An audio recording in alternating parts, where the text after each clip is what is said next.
Hello all, మన new blog release అయిపోయింది. వెంటనే లింక్ క్లిక్ చేసి వీడియో మొత్తం చూసేయండి. ఎంతమంది హాలిడేస్కి ఊర్లలోకి పోయారు కామెంట్ చేయండి. ఊర్లలో ఉన్న ఫన్ హాలిడేస్లో ఇంకెక్కడ ఉండదన్నమాట.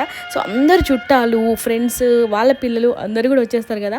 సో అట్లాంటి ఫన్. అండ్ మాకైతే ఈ ఎండాకాలంలో హాలిడేస్లో ఫుల్ ఫంక్షన్లు అనమాట. దట్టు మళ్ళీ ఊర్లో కూడా దేవుళ్ళకి సంబంధించిన ఉత్సవాలు. సో అవన్నీ వీడియోస్ కూడా మన ఛానల్లో ఉన్నాయి, డెఫినెట్గా చూసేయండి. అండ్ మా ఫ్యామిలీ ఫంక్షన్స్కి సంబంధించిన బ్యూటిఫుల్ మూమెంట్స్ అయితే క్యాప్చర్ చేస్తున్నాను అనమాట. సో డెఫినెట్గా మీ అందరికీ నచ్చుతాయి ఈ ఫ్యామిలీ వ్లాగ్స్ అని నేను అనుకుంటున్నా. సో చూసేయండి. Thank you so much. Bye.